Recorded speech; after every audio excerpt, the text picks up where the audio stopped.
மேற்கு வங்கத்தில் இரண்டாம் கட்ட சட்டமன்ற தேர்தலில் காலை 11 மணி நிலவரப்படி 40% வாக்குப்பதிவு பதிவாகியுள்ளதாக தேர்தல் ஆணையம் தெரிவித்திருக்கிறது.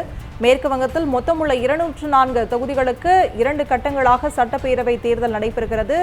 முதற்கட்டமாக 152 தொகுதிகளில் கடந்த 23ஆம் தேதி வாக்குப்பதிவு நடைபெற்றது. அதில் 93.19% வாக்குகள் பதிவாகின. இன்று 142 தொகுதிகளில் இரண்டாவது மற்றும் இறுதிக்கட்ட வாக்குப்பதிவு விறுவிறுப்பாக நடைபெற்று வருகிறது. இது தொடர்பான கூடுதல் விவரங்களை செய்தியாளர் பால்முருகனிடம் கேட்கலாம். வணக்கம் பால்முருகன், இது தொடர்பான விவரம் என்ன?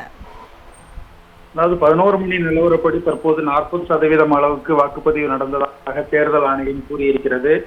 அதிகபட்சமாக பூமா பிரதான் தொகுதியில் 44.5% வாக்குகள் பதிவாகி இருக்கின்றன.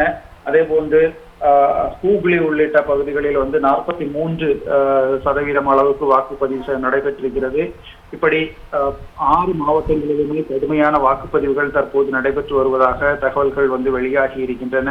இன்று நடைபெறக்கூடிய 142 தொகுதிகளில் ஏற்கனவே 123 தொகுதிகள் கடந்த முறை திரிணாமுல் காங்கிரஸ் கட்சி வெற்றி பெற்ற தொகுதிகளாகும்.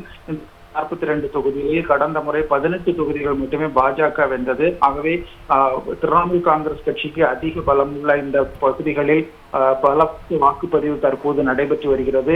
பல இடங்களில் மத்திய படை மூலம் திரிணாமுல் காங்கிரஸ் கட்சியினரை அதாவது கைது செய்யும் நடவடிக்கைகளில் ஈடுபட்டு வருவதாக திரிணாமுல் காங்கிரஸ் கட்சி தொடர்ந்து குற்றம் சாட்டி வருகிறது. பல இடங்களுக்கு முதலமைச்சர் மம்தா பானர்ஜி நேரில் சென்று வாக்குப்பதிவை பார்வையிட்டிருக்கிறார். பல இடங்களில் பாஜகவினர் முறைகேடுகள் ஈடுபடுவதாகவும் தற்போது புகார்கள் வந்திருக்கின்றன. சில இடங்களில் தடியடி சம்பவங்களும் நடைபெற்றிருக்கின்றன. ஆனாலும் அமைதியான வாக்குப்பதிவு தொடர்ந்து நடைபெற்று வருகிறது. முக்கியமாக அனைத்து தொகுதிகளிலுமே குறிப்பாக இந்த கொல்கத்தா, அதே போன்று ஹவுரா, ஹூக்ளி போன்ற இடங்களில் அதிக வாக்குப்பதிவு நடைபெற்று வருகிறது. பெண்கள் அதிகமாக வரிசையில் நின்று தற்போது வாக்களிக்கும் ஒரு நிலைமையை பார்க்க முடிகிறது. சந்தியா, மேற்கு வங்கத்தில் இரண்டாம் கட்ட சட்டமன்ற தேர்தல் தற்போது விறுவிறுப்பாக நடைபெற்று வருகிறது. இது தொடர்பான கூடுதல் விவரங்களை வழங்கியதற்காக நன்றி பால்முருகன்.